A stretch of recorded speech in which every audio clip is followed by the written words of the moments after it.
Bismillahirrahmanirrahim. Kalau sudah hafal baru lagi ijazahin ke orang. Jadi versi saya nggak pakai puasa.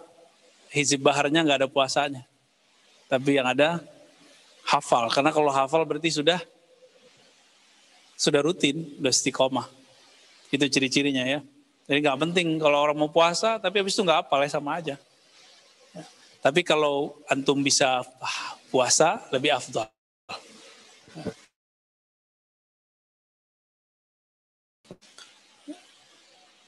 Kiai Marwazi, itu puasanya 40 hari. Untuk dalail hizib bahar itu. Kalau hizib bahar 7 hari beliau ngamalinnya. Setiap 5 waktu 7 kali. Tapi itu metode. Metode yang terbaik menurut saya adalah al-mudawamah al-qillah. Ya. Istiqomah meskipun cuma sekali sehari. Itu lebih afdal daripada banyak-banyak tapi kemudian nggak dipakai lagi. Baik, gimana Bang Dodo, udah beres? Belum? Mari kita baca surah Al-Fatihah untuk Nabi Muhammad sallallahu alaihi wasallam, untuk para sahabat, para tabi'in, atba'ut tabi'in, begitu juga sadah ulama Naqsyabandiyah, Al-Qadiriyah, Wasyadiliyah, Wattijaniyah, Warrifa'iyah, Al-Idrisiyah, wa jami' turuq sufiyah. Lahumul Fatihah. A'udzu billahi minasyaitonir rajim. Bismillah. Ya. Sebelumnya kita sudah membahas dari kitab Khatmul Aulia, ciri-ciri wali, ya, Alkitab Warruh,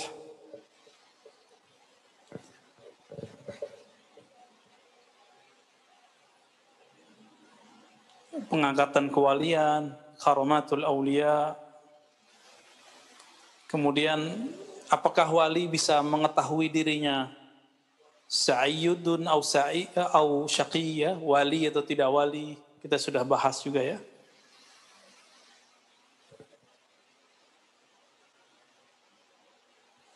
Sekarang kita masuk ke Al-Wali wal Khati'ah, halaman 213. Wabil khusus kepada Imam Al-Hakim At-Tirmizi, beliau Hafizus Sunnah zahiratan wa batinah,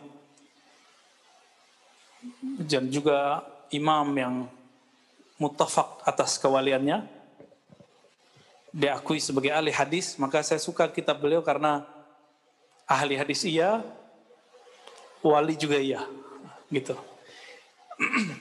Untuk beliau kita kirimkan lahu al-Fatihah. A'udzubillahi minasyaitonir rajim. Bismillahirrahmanirrahim.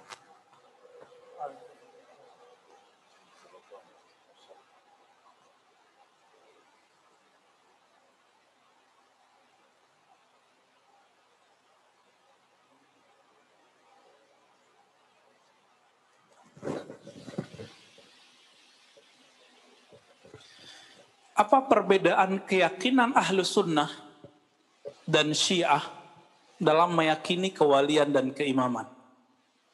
Perbedaannya pada bab ini, perbedaan utamanya. Syiah juga berbicara kewalian, Ahlus Sunnah juga berbicara kewalian. Bedanya di mana? Bedanya di bab al-walaya wal khati'ah, kewalian dan masalah dosa atau kesalahan. Ya, khati'ah bisa diartikan kesalahan, ya. Syiah meyakini para imam ma'sumuna, a'immah ma'sumuna minal khataya, minal khati'ah. Para imam itu terpelihara dari dosa dan kesalahan. Ini yang disebut ismah, ma'sum. Masih ingat konsep itu ya? Bagi kita Ahlus Sunnah wal Jamaah, ya kita boleh beda dong. Ya. Apa perbedaan hakikinya? Kita meyakini yang maksum, yang terpelihara ismah cuma Nabi Yuna Muhammad sallallahu alaihi wasallam dan para nabi. Adapun selain Nabi, hatta Abu Bakar, hatta Umar, hatta Utsman, hatta Ali, itu masih bisa salah. Ya. Kalau nggak begitu, mana mungkin terjadi perang antara Aisyah dan Ali? Mana mungkin terjadi perang antara Ali dan Muawiyah? Umar kurang nyaman dengan Ali. Itu riwayatnya silakan ada di kitab-kitab yang sahih. Tapi itu kan urusan pribadi sahabat. Urusan pribadi sahabat tidak boleh dijadikan sebagai persoalan syariat. Gitu, ya. Urusan pribadi ini kemudian dibawa ke ranah politik oleh Syiah dijadikan sebagai doktrin. Itu perbedaan kita dengan mereka. Ya. Bagi kita sudah ya, apa yang terjadi al-musyajarah bainas sahabah, pertengkaran di kalangan sahabat, itu urusan mereka. Kita meyakini bahwa mereka udul. Apa arti udul? Mereka semuanya baik. Adapun kalau orang baik salah bisa nggak? Bisa, masa nggak bisa?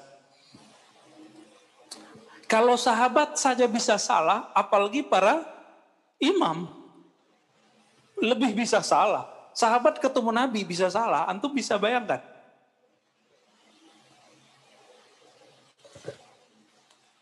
Maka orang yang meyakini mursyidnya maksum tidak salah, ini tidak disadari udah jadi Syiah.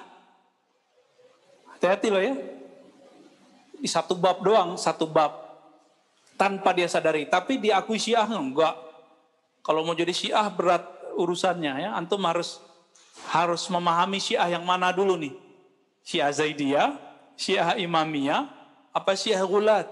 Ini beda loh ya. Dan yang paling lucu dalam perkembangan pemikiran, karena saya mengajarkan aliran-aliran pemikiran dulu selama 7 tahun di kampus UIN, sampai kitab-kitab filsafat kita ikut mengajarkan dulu, sampai Ibnu Sina waktu ngajar S2 di fakultas. Ya. S1 saya ngajar kitab-kitab kalam, Al-Farqu Bainal Firaq, aliran-aliran. Perbedaannya Ahlussunnah apa? Al-Milal wa Nihal, Syarah Fiqhul Akbar. Dulu kita ngajarnya pakai kitab. Enggak main ngoceh-ngoceh doang. Enggak. Alhamdulillah Allah bimbing seperti itu. Perbedaannya apa? Perbedaannya yang paling mencolok nanti itu udah bab ismah ini, ya. Al-ismatul a'immah. Jadi, kalau kita ini pasti setiap antum ini punya mursyid. Punya guru. Mursyid artinya apa mursyid? Arsyada yursyidu irsyadan. Mentor rohani, kira-kira begitu. Pembimbing rohani. Punya ya? Kalau kita punya pembimbing rohani, baik adanya di kampung kita, di tempat kita tinggal, atau jauh, antum meyakini dia suci tidak pernah salah, atau bisa saja salah? Bisa saja salah. Bisa berdosa? Inilah jawaban Imam Junaid. Apakah wali mungkin berdosa besar? Beliau jawab, itu takdir dari Allah. Udah ketetapannya, kalau bukan wali pasti begitu. Kalau bukan nabi pasti bisa kena. Ini perbedaan penting nih, ya. Jangan sampai salah. Maka nanti kalau kita melihat kiai, syekh, mursyid salah dan berdosa, antum bilang apa? Percuma aja nih bertorekot, begitu. Masa mursyid begitu? Hati-hati. Kalau udah ngomong begitu berarti meyakini mursyid suci. Hati-hati. Mursyid itu suci cuma hatinya. Fisiknya, nafsiyahnya nggak sama kayak sama orang biasa. Hatinya Allah jaga. Dengan apa Allah jaga? Dengan pandangan Allah kepadanya. Kenapa Allah selalu memandang kalbu seorang mursyid? Karena kalbu dia setia kepada Allah Subhanahu wa ta'ala. Kalau kita kan kurang setia sama Allah. Setia nggak antum sama Allah? Atau masih meragukan Allah? Setia pertama keyakinan, tasdik namanya. Percaya aja dulu. Yang kedua naik. Apa? Setelah kita percaya, baru naik. Kalau kepercayaannya itu dipupuk baru jadi tauhid. Tauhidnya dipupuk, tauhid kan meyakini bahwa Allah itu benar-benar ada dan esa. Tauhid. Dipupuk terus, baru jadi ma'rifat. Ma'rifat dipupuk terus, baru jadi waliullah. Gitu. Maka standar wali itu dalam kitab-kitab ulama kita dan ajaran-ajaran mereka apa? Orang yang mengenal Allah Subhanahu wa Ta'ala. Itu standar yang diajarkan oleh guru-guru kita ya. Guru kita ya dari gurunya, guru itu sampai ke Rasulullah sama. Nah itu perbedaan istilah aja. Jadi kenapa Allah menjaga kolbu para mursyid? Karena dia setia kepada Allah Subhanahu wa Ta'ala. Ya, semoga kita dijadikan hamba-hamba yang kolbunya setia. Meskipun setiap hari bermularan dosa, setiap hari kita bisa salah, setiap hari kita bisa keliru, terjebak lagi. Semoga Allah tidak mencabut pandangan rahmatnya dari kita. Amin ya rabbal alamin. Qala al-musannif, qala lahu al-qail, fama halu hadha alladhi tasifuhu bihadhi sifat fi waqti al-maqdur alaihi min al-ma'siyah. Qala haluhu la yusaf. Ya. Jadi ada orang nanya, wali itu kalau sedang maksiat, takdir dia maksiat, itu masih wali nggak gitu? Itu keadaannya apa gitu? Haluhu la yusaf. Halnya tidak disifatkan. Maksudnya, kalau wali bermaksiat, orang biasa dulu ya. Antum, saya nih, antum maksiat. Kita kan orang biasa. Kita orang biasa bermaksiat, mukmin. Dalam akidah Ahlussunnah disebut mukmin asi. Paling tinggi mukmin fasik. Mukmin yang durhaka, yang fasik. Ya. Marhaban. Sedangkan Mu'tazilah, ini ingat-ingat ya. Betapa moderatnya akidah Ahlussunnah. Kenapa saya mempertahankan, dan bagi saya yang rasional memang Ahlussunnah. Tadinya emang sempat tertarik dengan akidah Mu'tazilah. Sampai saya baca kitabnya Al-Qadhi Abdul Jabbar, ya, bolak-balik, kita ingat. Saya mau cari mana rasionalitasnya. Ternyata rasionalitasnya cuma satu doang. Al-Qadhi Abdul Jabbar itu satu doang. Menurut ini yang dulu, mbah gurunya orang-orang UIN, IAIN se-Indonesia, Prof. Harun Nasution. Beliau terkagumkan oleh kalimat Al-Qadhi Abdul Jabbar, bahwa sumber pertama hukum itu bukan Quran, tapi yang pertama bagi dia akal. Al-aqlu, al-kitabu, as-sunnah, al-ijma'. 4 ya. Akal, kitab, sunnah, ijma'. Prof. Harun dengan segala hormat kita kepada beliau kan ngajarin muridnya supaya bisa mengkritik. Nah ini sekarang kita kritik beliau. Ya. Bagi Ahlussunnah itu kan yang akal dipindahin ke belakang. Bukan akal sendiri. Akal kerjanya ngapain? Membuat analog-analog.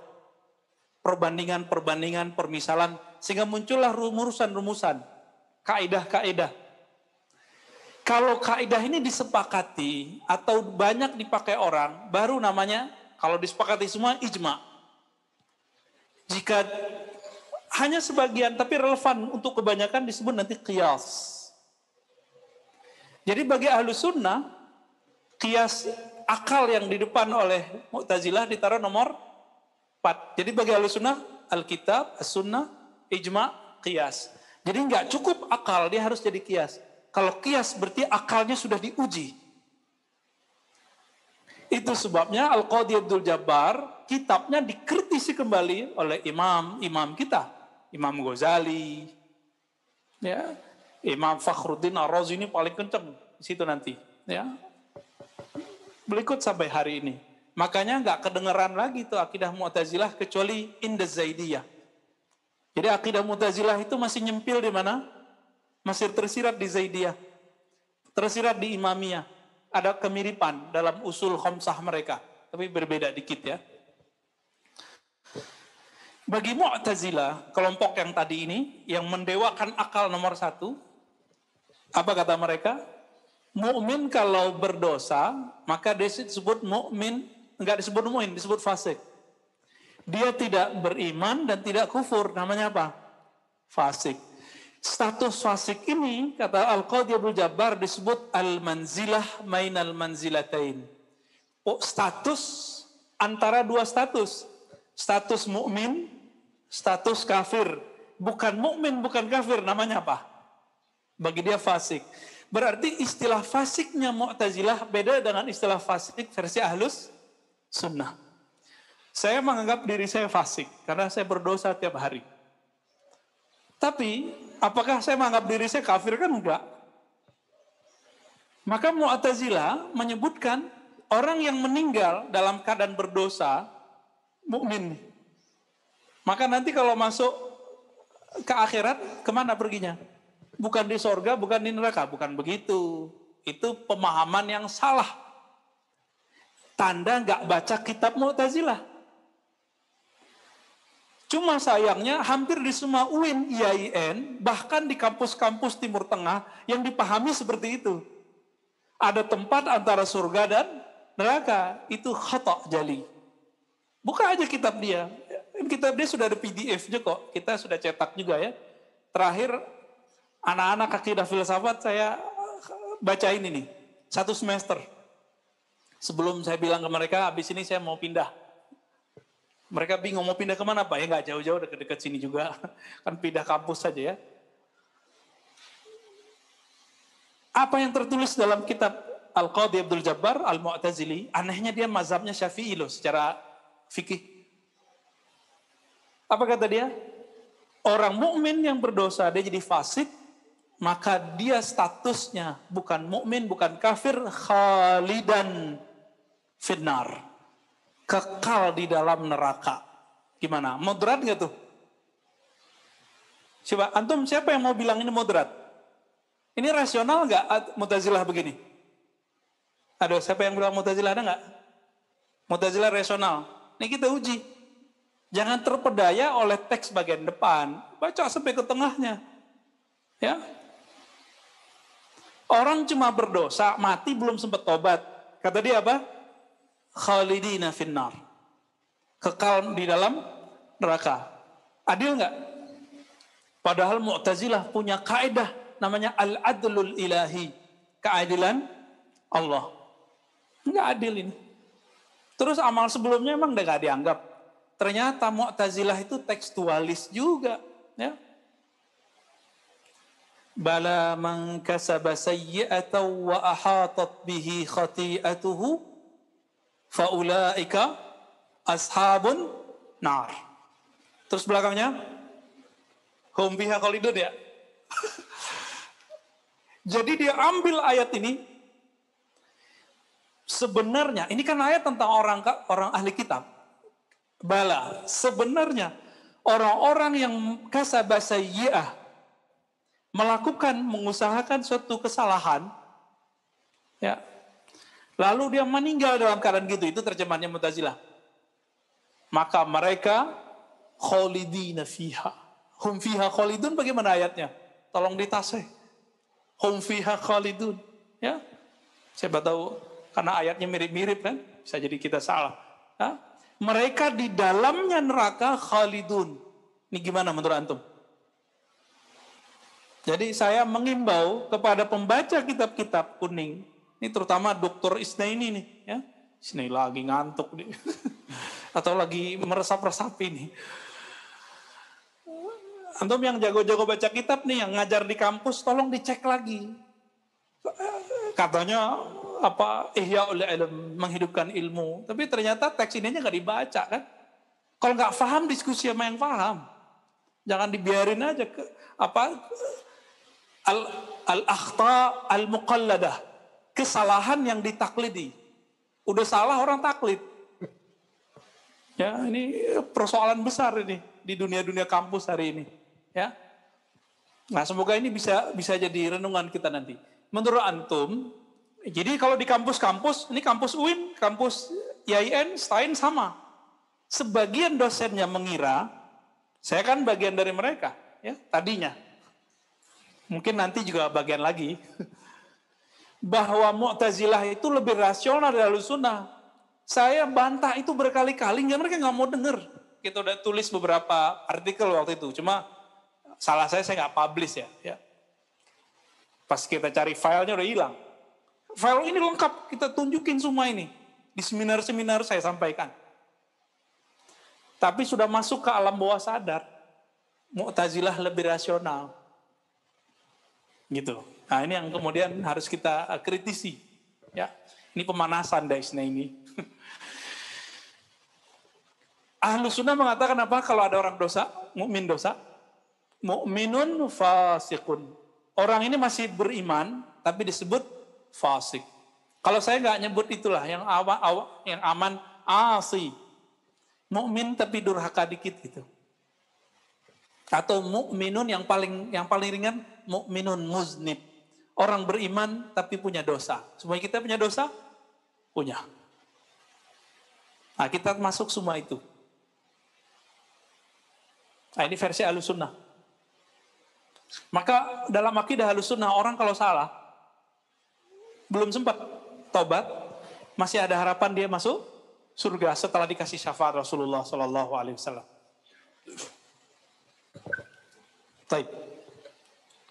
Wa kaifa la yusaf? Qala li'anni law wasaftu asfa juz'in min 10,000 mimma yahullu li sahibi hadha idza waqa'a fil maqdur 'alaihi al khati'ah thumma intabaha minha fa kullu sya'ratin minhu tusrikhu ila Allah nadman.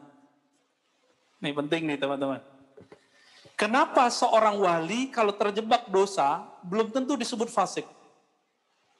Kalau kita fasik kita. Kalau wali enggak. Kenapa?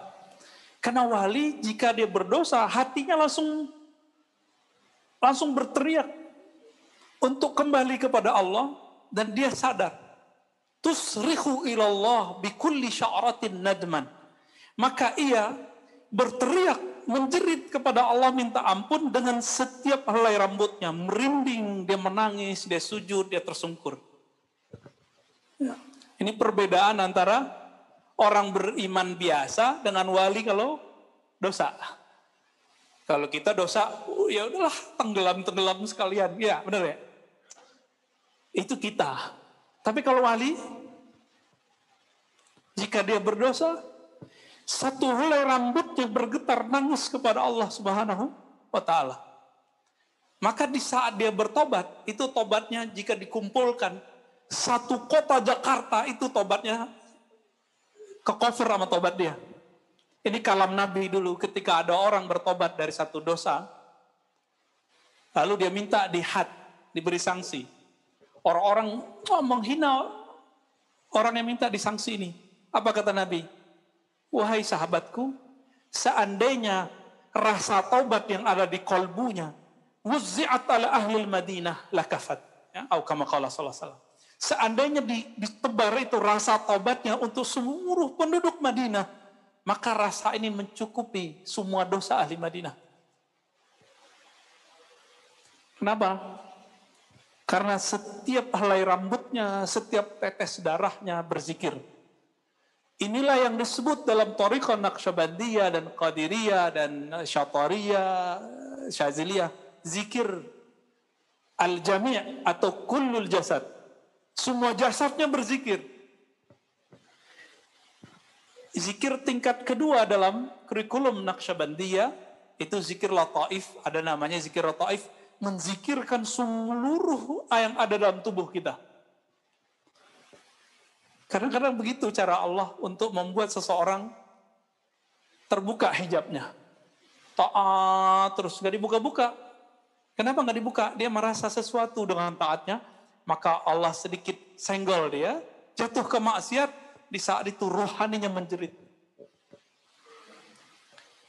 Fakullu sya'ratin minhu tusrihu ilallahi nadman. Seluruh bulu romanya berteriak kepada Allah meminta ampun, menyesal. Dan itu ditandai dengan nangis. Tandai dengan nangis. Maka beruntunglah kita yang masih dikasih tangisan-tangisan itu. Ya. Wa kullu urqin ya'inu ilaihi alaman wa kullu mufassalin minhu yatatayaru haulan wa dhuhulan wa nafasuhu dahsyatan wa qalbuhu aimun. Bulu romanya merinding.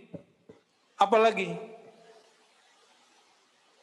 setiap tetesan yang ada dari badannya, keringatnya kah itu, air matanya, itu semuanya merasakan perihnya, sakit di rohaninya.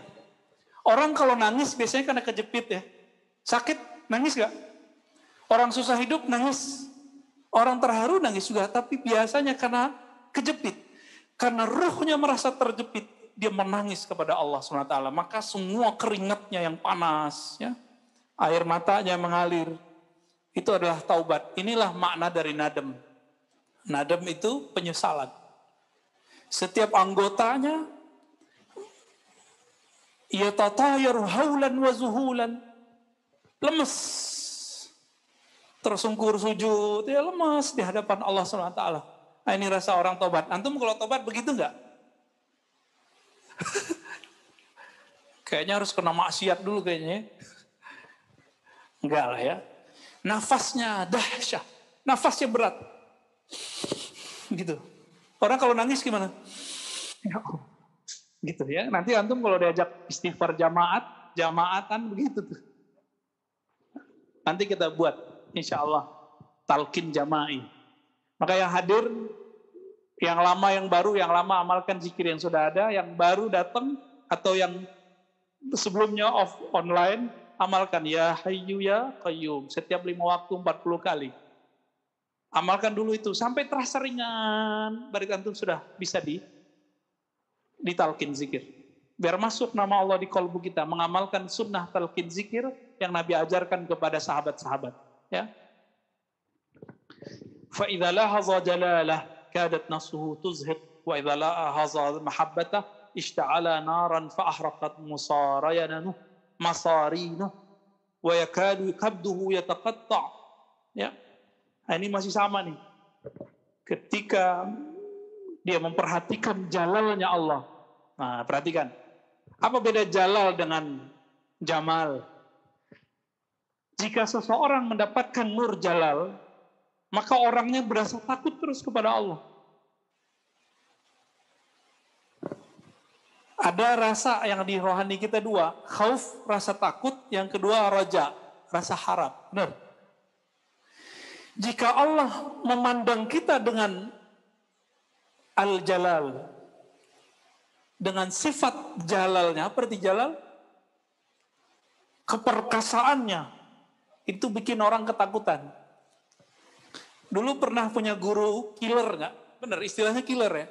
Guru killer nih, di pesantrennya udah begitu loh. Apalagi di sekolah-sekolah umum. Kalau orang itu mandang kita gimana? Berkeringat gak? Ketakutan? Pasti ketakutan. Saya masih ingat ya, ada guru saya begitu. Cuma kita nggak nakal parah lah ya. Teman-teman kita ada yang parah nakalnya. Guru kita ini pulang, sebelum pulang dia pura-pura minta izin. Ambil, pinjem jarum jilbabnya teman-teman perempuan, dia ambil 3, tusukin. Kemana? Ke roda kebannya motor sang guru. Jadi setiap datang itu seminggu ada 3 kali lah dia dorong. Itu saya kasihan. Kalau berarti jalal dia muakkad, mahdud. Jalalnya guru-guru galak, itu wibawanya cuma kalau dia marah. Tapi jalalnya Allah setiap saat. Tapi hati kita buta ya, kita nggak ngerasa. Satu kali Umar tidak memandang jalal Nabi, yang dipandang jamalnya Nabi. Terlalu berlebihan ngomongnya. Akhirnya beliau tobat. Ada sahabat yang pertanyaannya nggak penting-penting. Wahai Rasulullah, siapa nama bapak saya? Nanya nasab. Ntar ada lagi, wahai Rasulullah, nama bapak saya siapa? Akhirnya Umar mengatakan, Astaghfirullah, asyhadu an la ilaha illallah, natubu ilallah. Begitu. Jadi Umar negur mereka dengan cara tobat. Kenapa? Umar saat itu melihat Nabi gelisah. Muncullah jalalnya Nabi. Biasanya Nabi kan pakai jamal. Pakai mahabbah menghadapi sahabat. Tapi kan Nabi manusia. Ya. Jika jalal Allah yang terpandang dalam diri, maka orang akan ketakutan. Nangis juga. Jika jamalnya Allah, mahabbah Allah yang terlihat, nangis juga. Tapi rasanya apa yang muncul? Harap. Ya. Walaka'anna masaib ad-dunya kullaha tarakamat ala sadri la yatma'innu ila syai'in hatta yakuna Allah huwa alladhi yarhamu fayarifuhu anhu dhalik fayarfa'uhu anhu dhalik. Ya. Kalau seorang yang tadi wali itu taubat, lalu dia merasakan tadi jalal dan jamal, rasa takut dan harap, maka saat itu hatinya bergejolak, dia hanya berharap saat itu Allah lah yang akan menyelamatkan dan mengangkat semua kesedihannya. Itu sebabnya Sayyidina Umar 40 hari 40 malam, nggak tidur malamnya, nggak berbuka siangnya. Dia puasa tiap hari. Cuma karena merasa menyinggung Rasulullah. Cuma nyinggung Nabi aja begitu. Ya, itu Umar. Kita nyinggung Allah, nyinggung Rasulullah tiap hari ya. Ada yang tobat 40 hari gak? Gak ada ya. Wajar iman kita gak sampai kepada derajat Sayyidina Umar.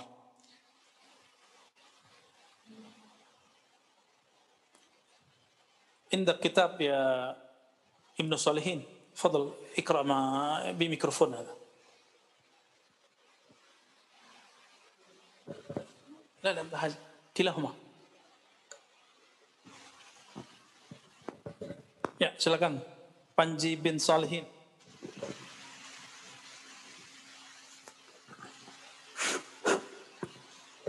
Sayyidul Auliya. Fadha Sayyid. Wala yazal.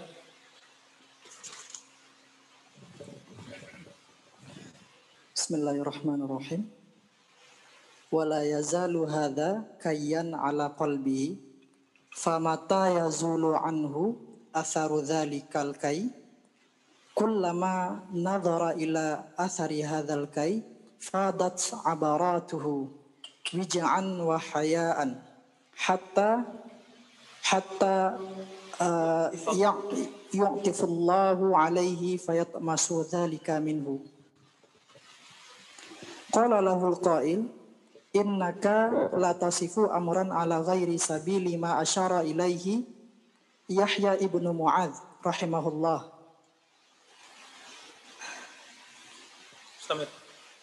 Qala rahimahullah. Qala rahimahullah Yahya ibnu Mu'adz qad arafta ma kana Yahya min hadzal amri kana Yahya Qad araftu ma kana Yahya min hadzal amr kana Yahya rajulan min awliya'illah mimman lahu haqqun fi hadzal amr walakin Allah azza wa jalla fataha lahu fil ghaibi min mulkil jamali wa mulkil bahjati makrunin bimulkil jamali fakana iyyahu yulahidhu wa anhu yantiku wa kadzalika syuyukh alladhi sahibahu. Nah. Ya, dulu ada seorang imam namanya Yahya ibn Mu'adz ar-Razi. Yahya ibn Mu'adz ar-Razi inilah yang mengatakan man arafa nafsahu faqad arafa rabbahu. Tapi beliau nggak bilang ini dari siapa. Berkembanglah kalam itu sampai ke zaman Ibn Arabi. Ibn Arabi kemudian bingung. Beliau ahli hadis juga. Sebagian gurunya ahli hadis mengatakan ini hadis. Sebagian gurunya mengatakan ini bukan hadis. Maka beliau teliti, betul secara ilmu hadis ini bukan hadis Nabi. Tapi seorang Ibnu Arabi punya metode kedua. Dia bertanya langsung secara rohani kepada Nabi. Bermimpilah beliau ketemu Nabi, lalu bertanya. Karena Nabi mengatakan, man ra'ani fil manam faqad ra'ani. Siapa yang mimpi bertemu aku, dia telah melihatku. Jadi antum kalau ngotot nggak mau belajar tasawuf, nggak akan pernah paham bab ini. Begitu aja terus. Sibuk dengan lembaran-lembaran yang tertulis. Yang penulisnya sudah wafat semua. Udah wafat kan? Imam Hakim Tirmidzi udah wafat. Bukhari udah wafat. Muslim udah wafat semua. Ahli hadis yang paling suka mengeksplor mimpinya itu Imam pengarang Mu'jam. Al-Imam Al-Hafiz At-Tabarani. Itu paling sering ngomong tentang mimpi. Tapi itu difikskan nanti oleh Ibnu Arabi, dan Ibnu Arabi kemudian mengemukakan ada cara mengetahui hadis ini secara hakikat berasal dari siapa. Apa kata Nabi dalam mimpinya dia? Ini kalamku. Maka adab rohaninya seorang wali seperti Ibnu Arabi tetap mengatakan ini hadis. Tapi adab seorang ahli hadis, dia mengatakan ini bukan hadis, udah gitu. Jadi jaga-jaga adab masing-masing aja. Kenapa? Ini dua hal yang berbeda. Ahli hadis hanya meneliti yang tampak. Yang nggak tampak itu bukan urusan ahli hadis. Maka antum jangan tanya tasawuf ke ahli hadis yang nggak mengerti tasawuf. Bisa-bisa dia menzindikkan tasawuf. Itu problemnya selama ini. Bertanya bukan ke ahlinya, itu udah melanggar sunnah. Fas'alu ahla dzikri in kuntum la ta'lamun. Kalau nanya ke ahlinya. Masa nanya zikir kepada ahli pembid'ah zikir? Ya. Nanya tarekat Naqsyabandi ke orang anti tarekat. Nanya tentang Syekh Nazim kepada orang yang menyesatkan Syekh Nazim, nggak ngerti Syekh Nazim. Ya. Dulu saya lebih dari 10 tahun mengatakan Syekh Nazim itu musyrik dan kafir. Ya, lama kan? Karena terpengaruh fatwa Syekh Abdullah Al-Harari. Belum ahli hadis. Karena kemampuan ilmu hadisnya lebih dominan dari kemampuan tasawufnya, beliau nulis risalah, dan risalahnya disempurnakan oleh murid-muridnya. Walhasil, murid-murid Syekh Abdullah Harari, rahmatullah alaih, ya, mengatakan Syekh Abdullah Faiz, gurunya Syekh Nazim, itu zindiq, fasik. Sanadnya terputus. Bagi saya cek, sanadnya nggak terputus kok. Kita cek juga kalam mana yang dianggap bagian dari kefasikan. Ternyata itu potong-potongan yang tidak sahih. Gitu ya. Atau pemahaman yang menuduh zindik ini, dia nggak paham. Dan antum perlu tahu, yang menuduh zindik bukan orang Wahabi Salafi. Syekh Abdullah Harari, dia juga bertorikot, dia mursyid torikot Rifaiyah. Dan ahli hadis. Di Indonesia, beliau punya pengikut, nama organisasinya Syahama. Saya dulu sekitar 1,5 tahun sampai 2 tahun ngaji kepada murid Syekh Abdullah Harari, Syekh Salim, ya, Syekh Khalil, ada juga ustadz-ustadznya di sini. Ya, jasa mereka menyelamatkan saya dari liberalisme lah, sama Syiah ya. Dulu sempat tergoda-goda kan dikit-dikit. Ketemu mereka ini, tapi saya tambah ragu. Masa akidah Asy'ariyah begini? 2006 Allah takdirkan saya bertemu Maulana Syekh Hasan Hitu, Muhammad Hasan Hitu, hafizahullah, masih hidup. Asy-Syafi'i Al-Asy'ari. Beliau guru juga dari guru kami, Kiai Haji Ali Mustafa Yaqub. Beliau ngambil juga ke situ. 2006, 2007, 2008 kita talaki akidah Ahlussunnah, usul fikih dan fikih kepada beliau. Alhamdulillahirabbil alamin. Ya. Sampai beliau kemudian buat Jamiah Syafi'iyah di Cianjur. Ada yang dari Cianjur kan nih? Ada yang pernah ke sana? Pernah dari sini? Oh, kayaknya harus ke sana. Itu para asatisnya 90% kayaknya dari Suriah. Ya.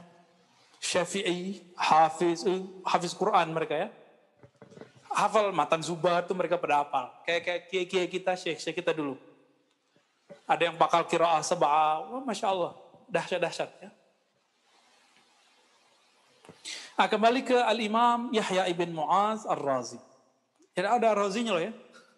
Yahya bin Mu'az Ar-Razi. Nama Ar-Razi ini memang antara unik dan gak unik. Ada ya Abu Bakar Ar-Razi dianggap zindiq karena dituduh mengingkari kenabian. Kita cek, oh enggak juga. Orang salah baca. Dia tidak membahas kenabian tapi dituduh nolak kenabian. Ada Yahya bin Mu'az Ar-Razi, ahli kezuhudan, ahli hadis tapi zuhudnya lebih terkenal. Disebut Imam Ahlur Raqa'iq. Kalam-kalamnya itu menyentuh kalbu. Ada Ibnu Abi Hatim Ar-Razi. Ibnu Abi Hatim Ar-Razi. Beliau imam dan ayahnya Abu Hatim Ar-Razi ahli mengkritisi hadis. Jadi orang ini kalau disebutkan silsilah hadis dia tahu ini orang dhaif sahih, dhaif sahih. Namanya siapa? Abu Hatim Ar-Razi dan anaknya Ibnu Abi Hatim Ar-Razi. Anaknya Ibnu Abi Hatim Ar-Razi nulis kitab judulnya Al-Jarhu Ta'dil. Kritik terhadap orang-orang yang ada dalam daftar nama riwayat hadis. Selesai dia nulis kitab, kitabnya nyebar, datang seorang sufi yang ahli kasyaf. Apa kata sufi ini? Hei Ibnu Abi Hatim, ente tahu nggak orang yang ente kritisi riwayatnya sekarang sudah di taman-taman surga? Digituin nangis beliau. Tapi habis nangis senyum. Awalnya sedih, habis itu bahagia. Sedih karena membicarakan itu, bahagia kenapa? Alhamdulillah. Kamu datangnya sekarang, coba kamu datangnya kemarin. Kitabku belum jadi. Sekarang kitab udah jadi, udah nyebar. Sampai sekarang kita punya ya, ada yang 6 jilid, ada yang 4 jilid. Gak tahu yang dari Darussunnah berapa jilid? Ali, 4 ya? Itu ajib. Kalau mau paham kaidah mendoifkan rawi, mensahihkan rawi, antum wajib baca jilid pertamanya. Wajib. Bilang sahih gak sahih aja ya. Ntar dijewer modalisnya ini ntar nih. Berat ilmu tentang mensahihkan dan mendoifkan hadis. Jadi kalau ada orang ngomong, ini hadis sahih, ini dhaif, saya geli dengernya. Karena kami ditempanya lama untuk bisa itu. Ya. Tahun keempat baru boleh, itu pun cuma 1 hadis. Sama guru kita. Baru 1 hadis yang kita jelasin, hukumnya apa. Berkembang, baru kita berani. Ini kan ada anak Darussunnah yang paham maksud saya ya. Taib.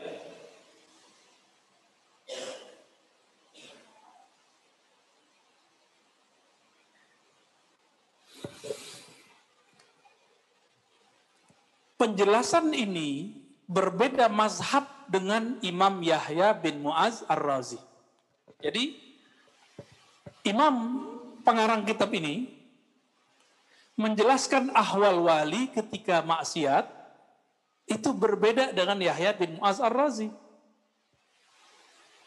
Bagi Yahya bin Mu'az Ar-Razi, wali nggak seperti ini.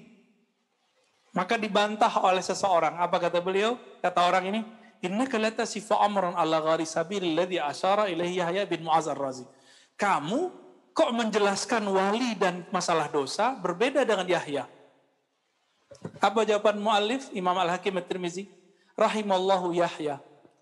Semoga Allah merahmati Imam Yahya. Qad araftu makana Yahya min hadzal amr. Saya tahu makomnya Yahya. Oh, wali ketemu wali kan? Wali ngomentarin wali, ini begini nih. Wa kana Yahya rajulan min auliyaillah. Wali bukan nih yang ngomong. Menurut imam ini, Yahya bin Mu'az Ar-Razi adalah wali Allah. Oke? La ya'riful wali illa al-wali. Enggak kenal wali kecuali wali. Beliau wali nggak nih? Al-Hakim At-Tirmizi, wali ya. Al-Kutub beliau. Yahya bin Mu'az juga pernah jadi Al-Kutub. Ya. Kutub minal awliya. Walakin Allah azza wa jalla fatalahu fil ghaib min mulkil jamal wa mulkil bahjah markrunun bi mulkil jamal fakana iyahu yulahiz wa anu yantiq wa kadzalika syuyukh. Jadi makomnya Yahya kata beliau kok beda. Jadi ternyata Yahya ibn Mu'az Ar-Razi ini dibaca makomnya oleh Imam Hakim Tirmizi. Apa makomnya beliau? Orang ini telah Allah masukkan ke kerajaan jamalnya Allah. Ini alam Jabarut tuh ya. Wa bahjah wa mulkil bahjah makrunun bi mulkil jamal. Ya. Kerajaan kewibawaannya Allah yang diiringi dengan kerajaan keindahan Allah. Maka dari situlah dia berbicara. Dari situlah sumber ilmunya. Jadi beliau kalau ngomong itu ngambilnya dari sono. Jadi teman-teman kalau sekarang tuh kayak gini. Kita kalau mendownload sesuatu artikel itu dari situs-situs tertentu ya. Ada servernya. Server itu anggaplah itu perpustakaan online. Oke? Atau situsnya dianggap sebagai perpustakaan online. Ini analog. Kalau antum tahu cara buka handphone, tahu kosakata, kata kunci keyword untuk masuk, bisa bahasa Arab, maka akan keluar teks bahasa Arab. Bisa bahasa Inggris, keluar teks bahasa Inggris. Kalau bisanya cuma bahasa Indonesia, ya keluarnya cuma bahasa Indonesia, paling nyempil-nyempil dikit bahasa Inggris. Sama, wali juga begitu. Wali ketika mau mendownload ilmu dari alam Jabarut mirip-mirip begitu. Ada kaifiatnya, ada keywordnya, ada torikohnya, ada jalan masuknya, ada pulsanya, dicas juga, ada handphonenya juga, ya. Jadi sekarang tuh paling gampang untuk menjelaskan kok wali bisa tahu tanpa belajar. Ini laduni namanya. Kok bisa?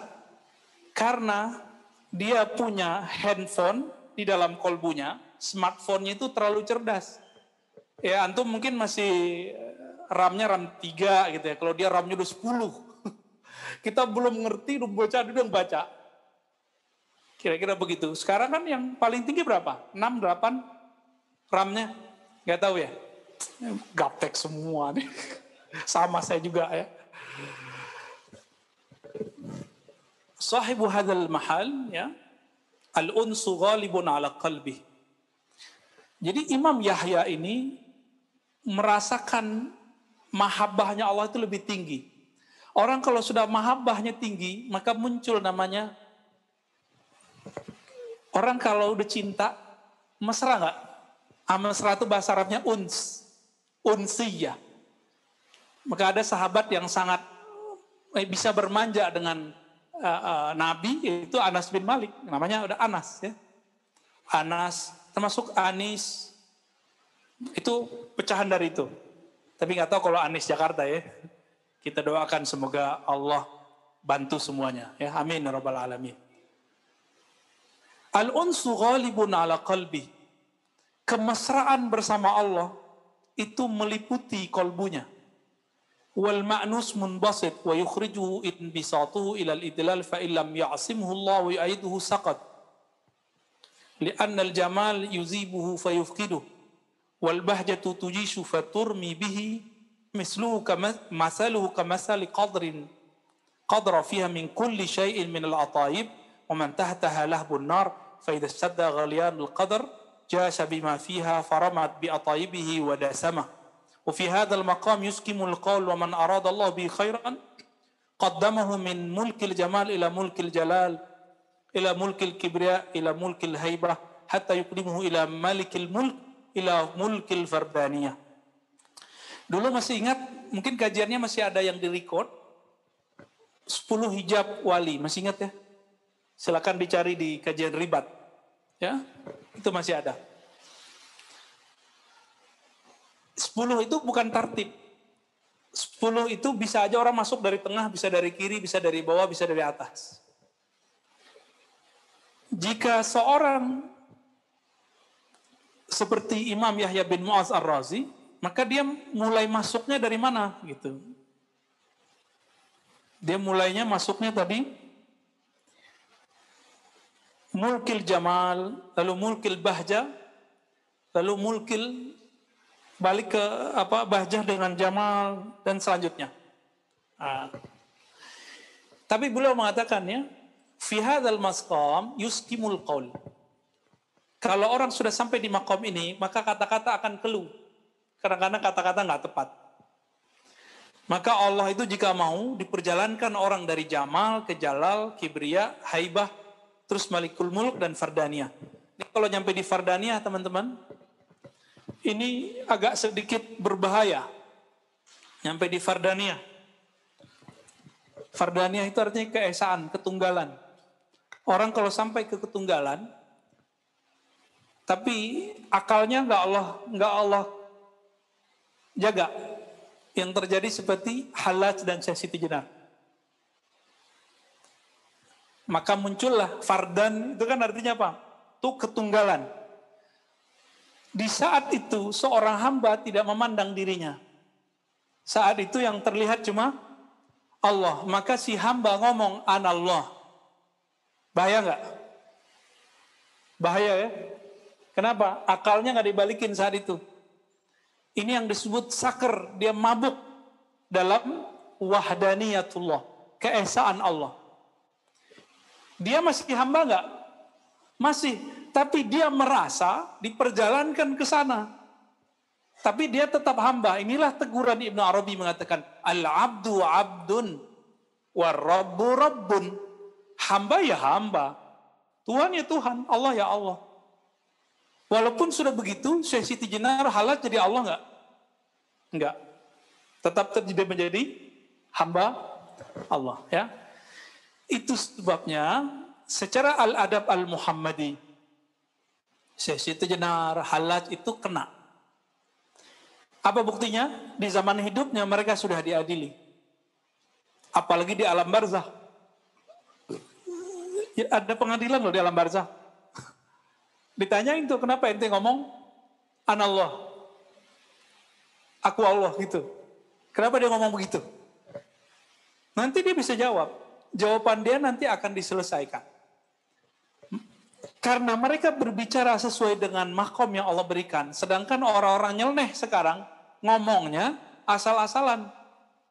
Ya, zat aku, zat Allah. Itu dia lagi sadar ngomong begitu, nggak boleh. Ya. Itu baru tazandaka, orang zindik begitu. Ya, mulhid. Lanjut Panji Ibnu Shalihin.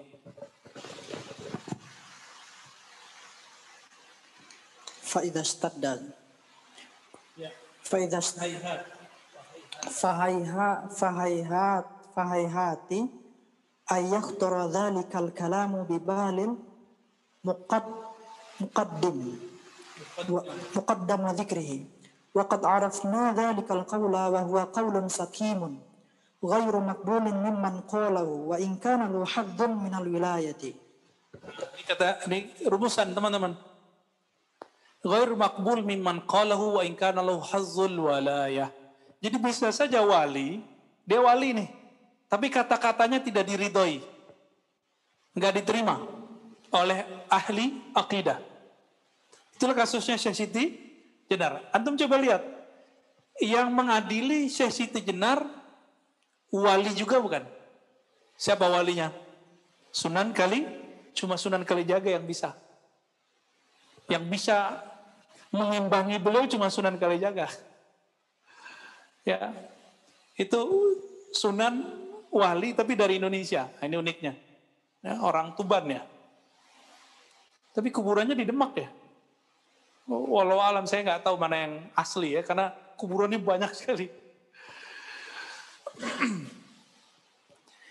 Jadi wali ngomong bisa nggak diterima, ghair makbul. Ini contohnya. Ini bukti bahwa akidah Ahlussunnah dalam bab kewalian sangat moderat. Jadi wali ini walaupun rohaninya wali, tapi kata-kata dia belum tentu dari bab kewaliannya. Ataupun dari bab kewalian, dia lagi mabuk dalam bab itu. Ya, apa istilahnya, manunggaling kawula Gusti. Kan dari kata fardan itu. Terjemahan fardaniyah ini. Terjemahan dari itu. Ya. Lanjut. Wa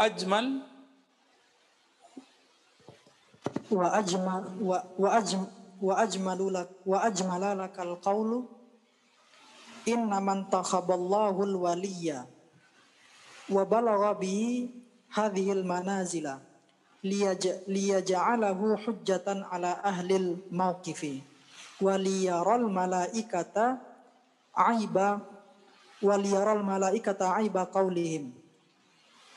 A'udzu billahi minasyaitonir rajim. Ataj'alu fiha may yufsidu fiha wa yasfikud dima. Lima qala inni ja'ilun fil ardi khalifah. Inni a'lamu ma la ta'lamun. Fa'arada li mithli hadzal wali ay yaj'ala ahwalahu jaliyatan ala a'yunil malaikati wa hujjatan 'alal khalqi la liyaj'alahu 'ibratan fidz dzunubi thumma qala lahu irfa' balad dzunubi an qalbika fahadhihi waswasatu syaitan wa iyyaka an tasgha udhunaka ila hadzal qawli fa ayyu habibin lahu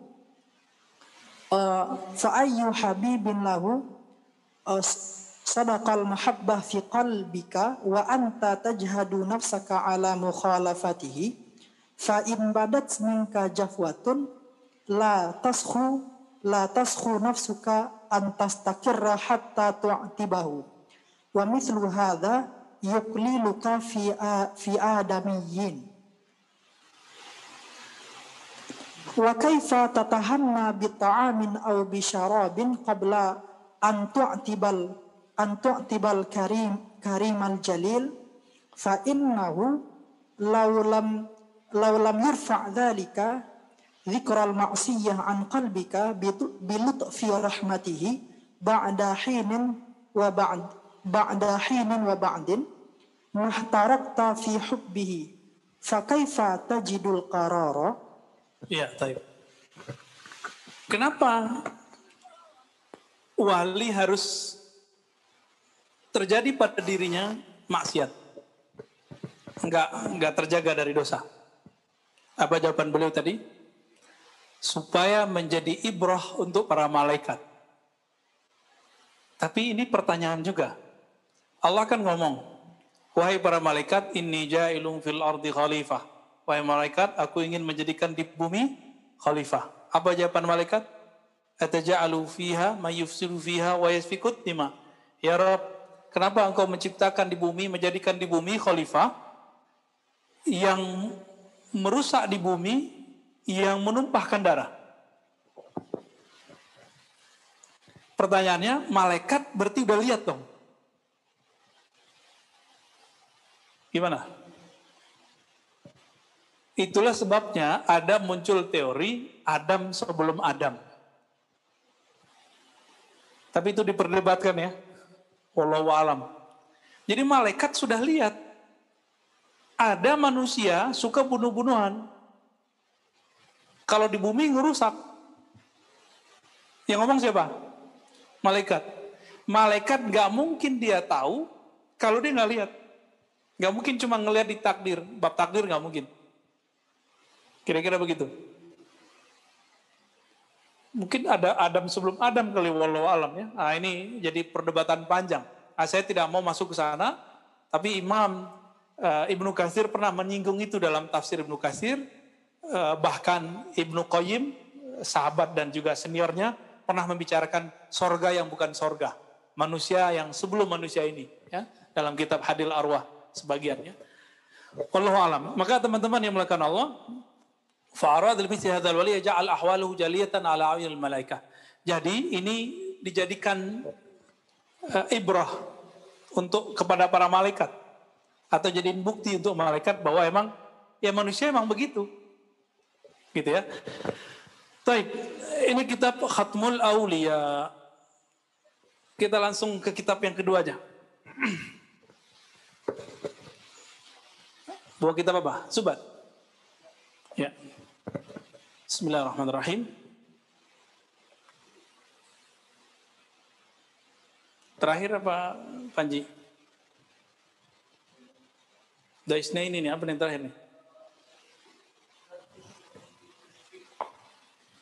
Oh, bab cinta ya?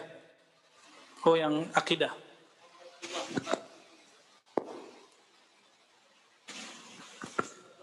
Oh, jadi sebelumnya kita membahas teman-teman, ada 3 tingkatan kurbiyah.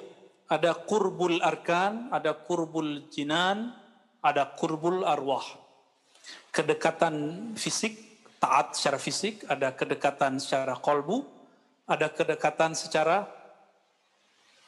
ruh. Dekatnya tubuh kepada Allah, itu gimana caranya? Allah kan bukan fisik. Maka kedekatan fisik itu maksudnya taat.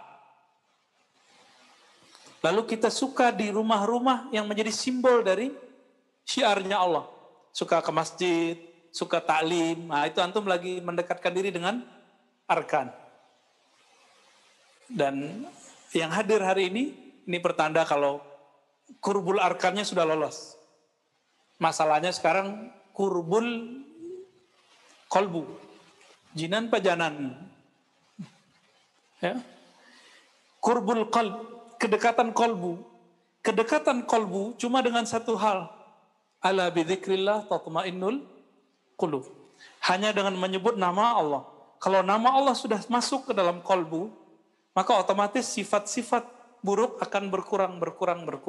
Bukan berarti dia suci. Nah, orang ini kalau dia istiqomah, dia jadi wali. Inilah wali yang disebut wali umum. Jadi wali itu kalau sudah bertahta nama Allah di kalbunya. Kenapa dia jadi wali? Wali artinya kekasih. Antum senang nggak sama orang yang di hatinya senang sama kita? Di hatinya kayaknya mengeluh-elukan kita. Kita senang secara nafsiyah. Walillahil masalul a'la, ya. Analog prioritas. Allah lebih sempurna dari itu. Allah ketika pandang, yang dipandang kan kolbu. Gak dipandang, antum bisa baca kitab, gak dipandang. Makanya gak bisa baca kitab, gak usah sedih. Ya, antum kesini, fisik sudah oke. Sekarang kolbunya. Kolbunya apa niat kesini? Mau sakti? Salah alamat. Ya, saya gak ngajarin kesaktian. Ya. Mau ngapain? Mau debat? Udah lewat ya, masa debat saya udah lewat. Kecuali antum datang 5 tahun lalu, saya ladenin. Sehari semalam juga kita ladenin kalau debat. Mau debat kitab aja boleh, mau adu apa boleh. Tapi itu, sekarang saya malu kalau ingat kalau saya suka debat. Kalau ada yang nantang, kadang-kadang terpancing juga. Terpancing juga ya. Kita debat itu bukan masalah benar dan salah. Orang debat itu masalah diberani aja berargumentasi. Maka jangan percaya kebenaran ada dalam perdebatan. Gak ada. Wallahi, gak ada kebenaran dalam perdebatan. Saya gak ketemu. Yang ada apa? Saya ini debat sama Daisna ini. Dokter nih ya. Dilihat sama orang lain. Mau kalah gak? Gak mau kalah lah. Yang ngeles, kalau nggak bisa jawab, ngeles. Saya akan ngeles. Jaga image dong. Ya kan? Kira-kira seperti itu. Nah, inilah bedanya wali. Imam Syafi'i itu wali. Apa kata beliau? Jika aku debat, aku berharap ada kebenaran muncul dari lawanku. Lalu aku ambil. Nah, kalau sudah begitu, antum debat, ayo datang sinilah. Ya, kita akan ambil nanti ilmunya. Tapi kalau nggak usah. Ya. Jadi ketika orang sudah taqarrub bil qalb dengan kolbunya, berarti dia sudah mulai rutin berzikir dengan kolbu. Maka sebelum masuk ke zikir talqin, antum zikir dulu ya hayu ya qayyum. Sampai itu udah ringan, udah enak, lapor. Ya, boleh lapor nanti ke Sidi Musa, ya, boleh ke Ustadz Panji, boleh ke siapa nanti ke teman-teman ribat. Nanti kita bimbing talqin, kita ambil tabarruk, ngambil sanad zikrullah dari Rasulullah SAW dengan sanad yang masih ada sampai hari ini. Ya, masih ada. Sholat aja kita pelajari dari guru. Masa zikir kolbu nggak diambil dari guru? Hebat amat ente. Ya, hebat sekali sekarang orang-orang yang mengatakan saya nggak perlu guru, saya cukup kitab. Yang pakai kitab dia ada gurunya. Jadi di kampus kita nih dulu. Ada yang ngomong Imam Ghazali nggak ada guru. Berarti dia kan nggak baca kitabnya. Imam Ghazali di hampir semua kitabnya mengatakan dia berguru. Kecuali kitab filsafat. Dia nggak ada gurunya. Jadi dia tidak berguru dalam satu bab. Yaitu babul falsafah. Ya.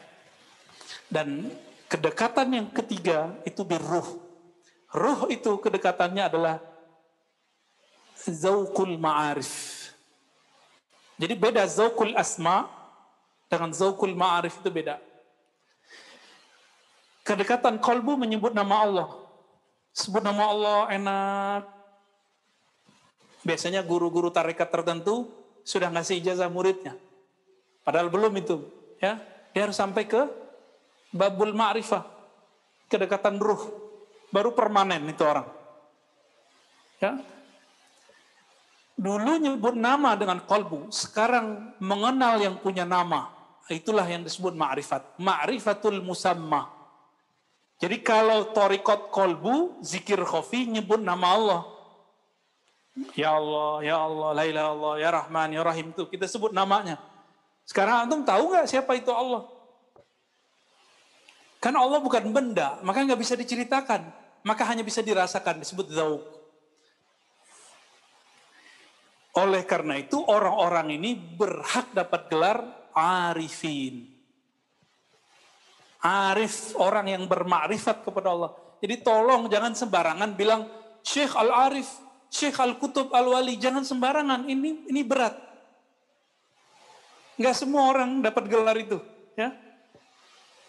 Itu urusan Allah, Rasulullah, dan wali-wali besar. Kita aja yang mengasih-ngasih gelar. Ya. Kalau mau bilang mursyid aja, nggak usah bilang wali. Ya. Yang pasti wali apa?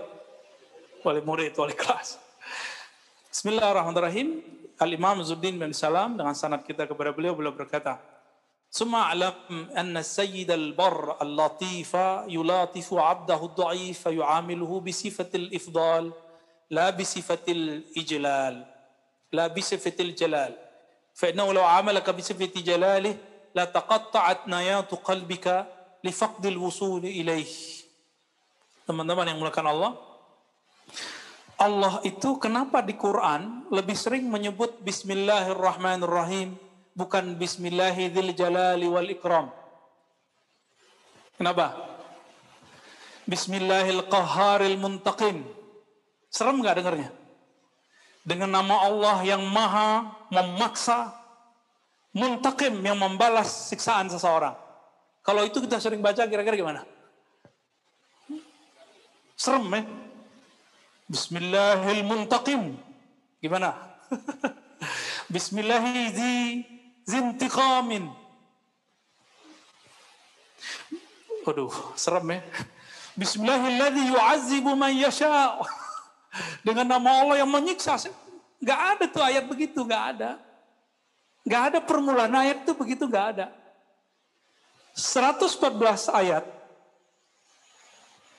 Ada 113 permulaan basmalah. Kenapa? Karena Allah ingin berbicara dengan kita dengan Bismillahirrahmanirrahim. Al-Quran itu adalah satu-satunya cara kita berdialog dengan Allah. Ini mau Ramadan. Antum latih dari sekarang baca Qurannya. Latih dari sekarang. Muraqabah Quraniyah namanya. Membaca Quran lalu merasa berdialog dengan Allah. Itu pintunya cuma Quran. Dan coba lihat semua surat kecuali Al-Bara'ah dimulai dengan basmalah. Kecuali Mushaf Ibn Abbas. Tapi Mushaf itu sudah nggak ada. Berarti Allah yuridu ayyatakallam bina birrahmah. Ya, Allah itu ingin berkalam-kalam dengan kita, itu dengan rahmahnya. Bukan dengan keperkasaannya, jalalnya. Jadi tolong jangan minta keadilan Allah. Antum sering ngomong nggak Allah nggak adil? Ya, itu kafir langsung. Ini pernah ngomong nih, kita syahadatin langsung di rumah. Ya. Untungnya dokternya dicopot saat itu. Mau dia ngomong asyhadu alla ilaha illallah. Kalau enggak pasti pergi langsung. Ya, alhamdulillah. Kenapa? Kalau Allah ingin berbuat adil, coba antum hitung. Setiap 1 detik, berapa nikmat Allah kita terima dari ujung rambut sampai ujung kaki. Ada gerak jantung yang tak terhingga. Coba tanya bapak-bapaknya, kakek-kakeknya yang sudah pasang ring. 1 ring berapa harganya? Tanya aja. Berapa, Pak? Ada 100-an juta. Ada yang lebih ya. Wallahi ya. Kalau kita minta keadilan Allah Subhanahu wa taala, mampus. Itulah maksudnya Nabi mengatakan kamu masuk surga dengan rahmat Allah, bukan dengan masuk surga. Di surga itu orang masuk surga jazaa'an bima kanu ya'malun, balasan terhadap apa yang mereka lakukan. Allah menyebut kita beramal, padahal amal itu Allah yang ngasih. Nah, itu Rahman namanya. Orang azan, la haula wala quwata illa billah, ya kan? Tapi Allah kasih hadiah. Qad aflahal mu'minun alladzina hum fi salatihim khashi'un. Orang beriman beruntung. Apa beruntungnya? Mereka di dalam salat mereka. Allah menyebut salat yang kita katakan tadi, ya Allah, aku tidak sanggup sujud dan ruku kecuali dengan bantuanmu. Sekarang Allah sebut, ini salatmu. Itu pahala yang paling gede, kata Ibnu Athaillah. Jadi pahala paling besar bukan antum nanti dapat bidadari 72. Ya, yang mau dicapai oleh teman-teman teroris itu. Emang masih teman kita ya? Iya, masih teman lah, dia masih syahadat. Cuma sayang, salah faham. Sorga dia sorga seksual doang. Mau sih ya. Cuma sorga kan bukan itu doang. Cuma mau mendapatkan surga 72 bidadari, dia bunuh orang. Adil nggak? Itu preman atau wali Allah? Ya? Itu kekasih Allah atau musuh Allah? Aneh, ya, aneh. Kok ajaran itu bisa diterima oleh orang berakal gitu? Lahum qulubun la ya'qiluna biha. Itu yang disebut punya akal, punya kolbu nggak mikir. Ya, nauzubillah min dzalik. Dan yang bisa menghadang itu teman-teman cuma ajaran tasawuf. Makanya tasawuf ini mau dihancurkan oleh mereka. Mereka masuklah dan diperalat satu kelompok-kelompok yang menzindikkan ajaran tasawuf. Dan itu dikatakan oleh Muhammad bin Salman. Apa kata Muhammad bin Salman? Salafi Wahabi itu adalah senjata mesin perang dinginnya Amerika melawan Rusia. Dia ngomong Muhammad bin Salman, antum lihat sendiri videonya. Kenapa? Karena Amerika tahu mereka sudah jalan ke seluruh wilayah di dunia dan semua mujahid itu adalah sufi. Ada tarekat yang paling terkenal sebagai sufi. Al-Imam Muhammad bin Ali As-Sanusi Al-Idrisi di Libya. Maka raja terakhir kan masih mursyid plus raja. Mujahid fisabilillah.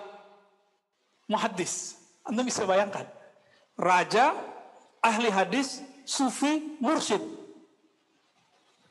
Dulu guru mereka Muhammad ibn Ali As-Sanusi.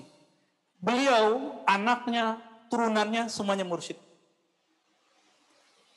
Tapi karena dulu penjajahan Prancis takut sama nama Sanusiyah, karena itu pergerakan jihad, diganti namanya dengan nama gurunya lagi. Jadi Imam Sanusi, bukan Sanusi pengarang kitab Sanusi Sughra Aqidah ya, ini Sanusi yang Libya, yang sufi. Menyebut dengan Thariqah Idrisiyah. Nah itulah yang dipakai sekarang di Indonesia. Ada Thariqah Idrisiyah, itu Thariqah jihad itu tadinya. Di mana? Di Libya. Terus kok ujuk-ujuk orang bilang tasawuf anti jihad. Antum kalau sudah belajar tasawuf, masuk nama Allah di kolbu, itu gak ada takutnya sama musuh. Gak ada takutnya sama musuh. Sama orang kaya aja gak respect lagi. Sama pejabatnya gak respect lagi. Respectnya cuma dengan Malikul Mulk. Raja di raja Allah Subhanahu wa ta'ala. Gak ada respect. Dia hormat ya, tapi ta'zim seperti yang dikatakan oleh Imam Nawawi, haram ta'zim kepada orang kaya karena kayanya. Raja karena kerajaannya. Haram. Ini yang ngomong siapa? Imam Nawawi. Berarti Imam Nawawi makomnya saya itu udah makom walayah. Inilah makomnya Imam Bukhari. Ketika diundang oleh Ahmad bin Khalid, itu gubernur yang ada di Uzbek, ya, itu beliau nggak mau datang. Nggak mau datang. Bukan berarti antum kalau nanti ada yang jadi ulama, nanti diundang presiden ya, itu urusan sendiri ya. Istikharah dulu, ini benar apa enggak gitu ya. Baik. Jadi Allah Subhanahu wa taala yu'amiluna bil jamal la bil jalal. Allah itu lebih banyak berinteraksi dengan kita dengan kasih sayangnya, dengan keindahannya, bukan dengan keperkasaannya. Nah, ini salah satu yang kita syukurkan. Oleh karena itu, salah satu thariqah yang paling cepat mengantarkan orang kepada Allah, thariqah basmalah. Baca bismillah aja kerjaannya. Itu cepat tuh nyampe kepada Allah. Ya. Kenapa? Karena nama tidak terpisah dari yang punya nama. Jadi dalam tradisi ahli sufi, al-ismu ainul musamma. Ya. Nama itu udah punya nama ya, gak jauh-jauh lah, dia juga. Maka orang yang baca nama Allah di kolbunya, ya Allah kemudian mendekati dia ke kolbunya. Terus antum berani sakiti orang yang kolbunya bersama Allah. Ya, baru zikir pagi sore, orang ini zikir dari pagi sampai sore, sore sampai pagi lagi. Dengan apa? Biqalbihi. Kelihatan gak sama mulut? Gak kelihatan. Orang ini yang anti mata tasawuf taunya lisit cuma pakai zikir, cuma pakai lisan. Zikir pagi sore. Zikir pagi sore mah itu cuma apa ya, batuknya sufi. Sufi kalau batuk ya itu zikir pagi sore, namanya al-wirdul asas, hizbul bahar, wirdul latif. Sama dia dicari lagi kesalahannya. Karena di luar sana ada orang-orang hikmah, bukan hikmah yang tinggi, hikmah rendahan. Menggunakan zikir-zikir sufi untuk kepentingan kebatinan. Hizib bahar, hizib nasar untuk perang dengan perang gaib. Akhirnya apa yang terjadi? Muncullah penyelewangan hizib dan rotib-rotib ini. Ya, dijadiin rajah di punggung, ya kan, ditulis diminum. Apa yang terjadi? Akhirnya kita kemudian menanam sesuatu yang gak pantas kita tanam dalam diri. Dan alhamdulillah ini teman-teman sudah banyak yang tobat dari itu ya. Nih, ini ada pakarnya nih. Jadi teman-teman, zikir pagi sore yang kemudian dibahasakan oleh anak-anak pergerakan hari ini maksurat ya. Maksuratnya sufi mah bejibun. Maksuratnya pergerakan hari ini cuma berapa? Kita kan juga lama ngamalin maksurat dulu zaman-zaman baru hijrah ya. Maksurat pagi sore pagi sore pagi sore pagi sore. Itu maksurat baru satu, maksurat Hasofiyah Hasan Al-Banna. Kalau maksuratnya Syaziliyah ada berapa yuk? Pagi ada hizib nur, duha ada hizbul bar, ya, sore itu ada hizbul bahar, malam ntar ada hizib lagi, hizib Quran, ada hizib nasar, macam-macam hizib. Nah, puyeng antum kalau dikasih sama hizib. Maka kita kasih dikit-dikit. Zikir pembuka kolbu aja cuma ya qayyum. Padahal aslinya ya hayyu ya qayyum birahmatika astaghis la ilaha illa anta. Kita diskon udah. Thariqah rukhsah. Thariqah akhir zaman. Karena Allah itu sangat baik kepada kita. Maka kalau ada thariqat itu saklek, dia sudah keluar dari inti kewalian. Ya. Jadi kalau ada orang ngajarin thariqah, ngajarin fikih, ngajarin apa itu saklek. Keras. Dia sudah keluar dari nur walayah. Karena Allah lebih banyak berinteraksi dengan rahmah. Kenapa dia berinteraksi dengan kekasaran? Maka antum kalau mau tahu ciri-ciri wali yang paling gampang satu aja, rahmah. Rahmah aja udah. Jadi nggak perlu dia kiai, nggak perlu dia ini. Tapi kalau orang biasa nggak dikenal, tapi dia nggak pernah benci sama orang, dia sayang sama semua orang. Ada semut mau keinjek dia menghindar. Wah, itu ada nur walayah di kolbunya. Kalau tikus boleh, daisnya ini. Ya. Ya, lanjut. Dikit lagi. Daisnya ini baca. Oke.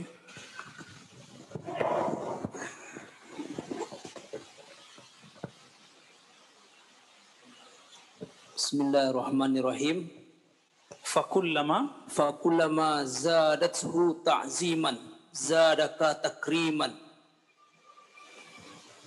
Lanjut. Wa kullama fatama al-'abdu nafsuhu an thadyi jithsihi wa jinsihi ghadahu bilubbani lutfihi wa unsihi. Wa kullama qata'a an bashriyatihi madata bi alufati amadihi bimamadi ma'rufihi ala tara annal balabata wahya hashishatun hamra'u la waraqalaha tatlu'u ila janibil karamati wa taltafu biha fatashubbu ma'aha wa tanmu binumuwiha wa tahdaru bihadratiha la tubali. Falau qata'ta tilkal balayata min asliha wa man batiha la baqaita bi baqail karamati tanmu binumuiha wa tahdur. Coba langsung loncat ke qala sallallahu alaihi wasallam. Qala Rasulullah sallallahu alaihi wasallam, inni anastu ka ahadikum inni abitu inda rabbi yut'imuni wa yasqini falaysa hadza min ta'amin bi khabzin wa idamin wa innama huwa ta'amu birrin wa in'amin wa fadlin wa ikramin wa mahabbatin wa ihtiramin. Wa kana sallallahu alaihi wasallam yashghuluhu ma yafidu alaihi minal in'amil wahyi wal imdadil ghaibi wa syuhudil qurba anit ta'ami wasyarabi. Baik. Emang asli lulusan Parabe ya? Mantap. Tarbiyah Parabe, kitabnya sama ya? Sama. Masya Allah. Itu bukan ngetes loh ya, dokter. Pengen tahu sih ya. Baik. Rasulullah itu kadang-kadang menampilkan bahwa dirinya itu manusia. Apa kata beliau? Ana basyarun mislukum. Saya manusia seperti kalian. Ini yang dipakai oleh orientalis, amas kebanyakan salafi dan ahlu zahir di kalangan ahli fikih. Ini sama nih, mereka memanusiakan Nabi sangat manusia. Jadi nanti antum kalau baca buku biografi Nabi yang ditulis oleh orientalis itu memanusiakan Nabi tapi orang manusianya super gitu, hebat. Tapi tetap dia manusiakan Nabi. Mereka nggak mengerti dan tidak mau mengerti. Itu masalahnya, nggak mau mengerti. Bahwa Nabi ini punya ahwal lain. Kan nggak berhenti di ana basyarun mislukum. Kan ada kalimat berikutnya. Yuha ilayya. Maka di halaman berikutnya dikatakan apa? Rasulullah itu terkadang menunjukkan bahwa dia seperti manusia. Basyariah. Kadang-kadang beliau menampilkan bahwa dirinya bukan seperti manusia. Ketika para sahabat pada makan, beliau nggak makan. Apa kata beliau? Allah yang telah beri aku makan. At'amani Rabbi wasaqani. Allah lah yang beri aku makan dan beri aku minum. Tuh, tadi makan, sekarang nggak makan. Tadi bilang saya seperti kalian, tapi ketika kepepet begitu, Nabi harus menunjukkan sisi lainnya. Masih ingat bani makhluk, bani cahaya, bani nur, bani ruh, bani malaikat, bani insan. Sampai 4 aja ya, bani jin 5. Jazakallah. Bani cahaya, ini para nabi. Rasulullah itu cahaya. Maka disebut nur. Maka beliau cukup diberikan saja nurullahnya, dia kenyang udah. Pewaris mereka disebut Bani Ruh. Mereka bukan makhluk fisik. Fisik ini cuma kendaraan mereka hidup di bumi. Maka jika Allah berkehendak suatu saat, maka lebih dominan ruhnya daripada fisiknya.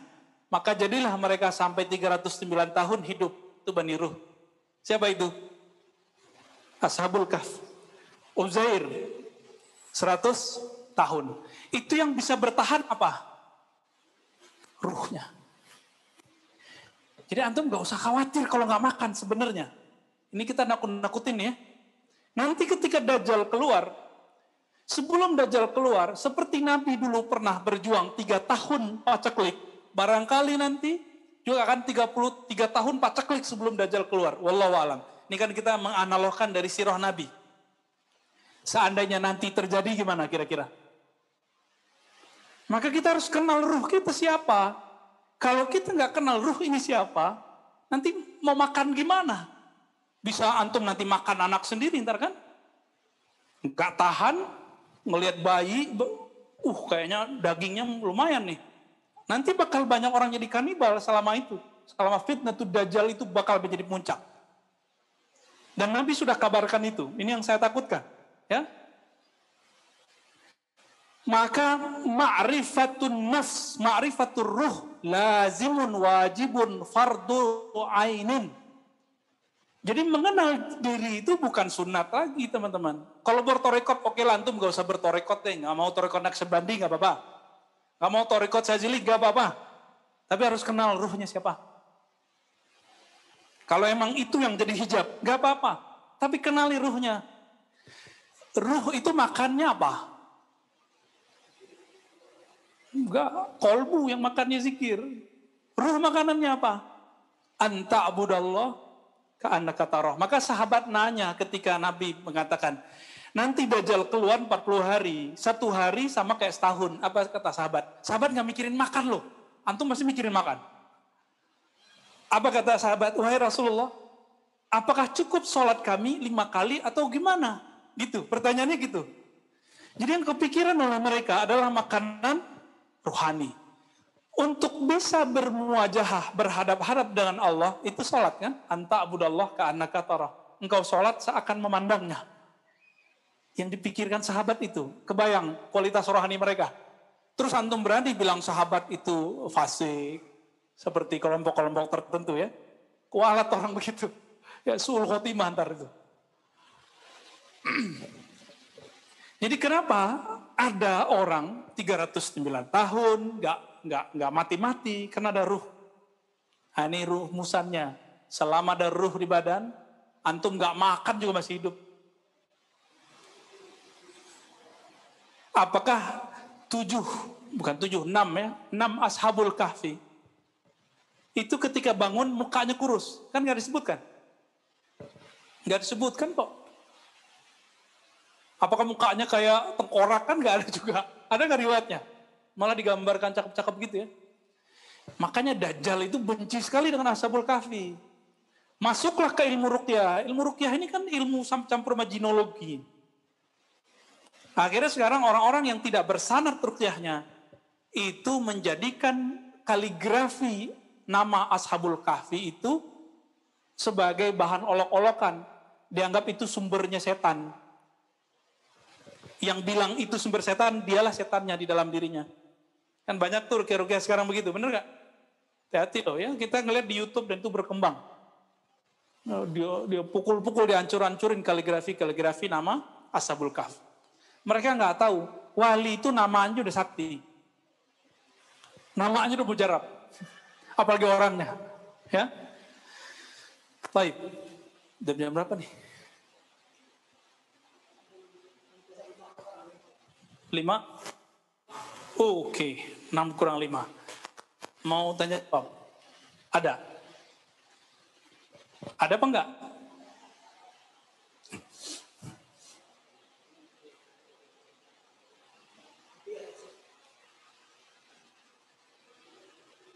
Sebelum ada tanya jawab, Imam Izzuddin bin Salam mengatakan bahwa Nabi itu kalau sisi ruhaninya datang, itu biasanya muncul ahwal. Ada keadaan 3. Dan beliau berarti sedang dapat kabar-kabar dari alam Jabarut kah, Malakut kah, dan itu ada 3 jenis. Pertama, al-arwahus salasah ar-ruhul amin, yaitu Jibril. Waruhul kudus, waruhul rumuz. Jadi ternyata Ruhul Kudus itu dalam bab tasawuf berbeda dengan Jibril. Itu dibedakan. Oke, ada. Jadi yang datang ke beliau itu kadang Ruh Al-Amin, ada Ruhul Kudus, ada yang ketiga Ruhul Rumus, rumusan. Ya, wallahu a'lam bishawab. Fadhal.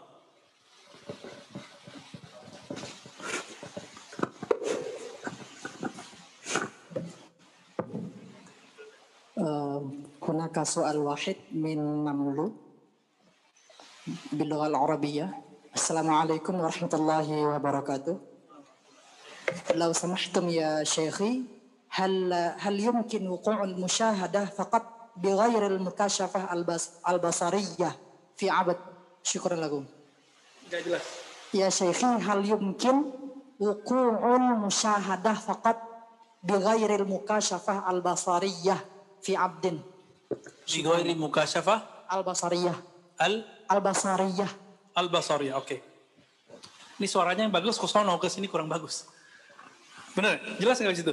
Ya. Kalau di sini agak gemak-gemak. Mungkinkah terjadi mukasyafah Allah buka, tapi bukan basariyah, gitu ya? Oh, langsung basariyah.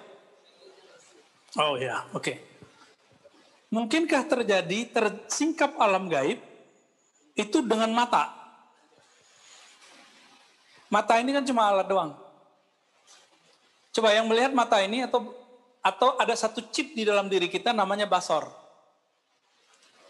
Basor itu disebut dalam bahasa Arab sifat. Tapi kalau bahasa Indonesia sifat penyabar ya, pemarah, ngantukan, bosenan, itu bahasa Indonesia. Tapi sifat dalam bahasa apa? Dalam bahasa Arab itu salah satu karakter manusia. Basor, melihat, disebut basir. Mungkinkah saat jaga? Mungkin pakai hadis Sahih Bukhari. Hadis antum sudah hafal. Kalau seorang wali sudah mendekatkan diri dengan amal-amal yang nawafil, kuntu sam'ahu alladhi yasma'u bih. Maka aku ganti yang dengar bukan telinga ini, tapi chip di dalamnya bukan basor dia, tapi basori. Basarullah. Yang dengar sam'ullah, yang melihat basarullah. Tapi alatnya mata ini. Loh kok mata manusia? Emang manusia siapanya Allah? Manusia kan perbuatannya Allah, suka-suka Allah dong, mau ganti kapan? Ribet amat. Ya. Jadi mungkin nggak kasyaf mata telanjang? Mungkin. Dan itu sering terjadi. Itu terjadi pada Habib Umar. Lalu bagaimana dengan Imam Syafi'i yang mengatakan tidak diterima persaksian orang yang ngaku ngeliat jin? Itu kalau dia ngaku, saya ngeliat jin, saat dia ngaku begitu nggak diterima. Tapi kalau dia ngaku yang lain yang bisa dilihat pakai mata, empirik namanya, baru diterima. Kenapa? Al-jin la yura. Di Quran jin nggak bisa dilihat. Dengan kasat mata. Hukum yang dipegang oleh Imam Syafi'i itu hukum zahir atau hukum batin? Hukum hakikat atau hukum syariat? Kalau hukum syariat berlaku nggak kasyaf? Nggak berlaku. Jadi antum mau kasyaf 1000 kali, itu dibawa ke pengadilan nggak laku. Itu sebabnya al-mukasyafat laisat bihujjah. Kasyaf itu tidak boleh dijadikan hujjah, hanya dijadikan ibrah. Bisa dibedain ya. Mimpi apalagi. Mimpi kan bagian dari mukasyafah sughra. Jadi mukasyafah ini ada yang sughra, ada yang kubra. Yang sughra yang lagi mimpi. Ada yang wusta, lagi zikir tiba-tiba trans. Nah itu maksudnya wusta itu. Tapi kalau yang sudah oke, yang top itu. Lagi begini dia tahu nih. Ngerti dia. Nah, itu sudah kubra orangnya. Ya. Biasa aja. Mukasyafah itu enggak seram-seram amat, biasa aja. Ya. Khalas. Alhamdulillahi Rabbil Alamin.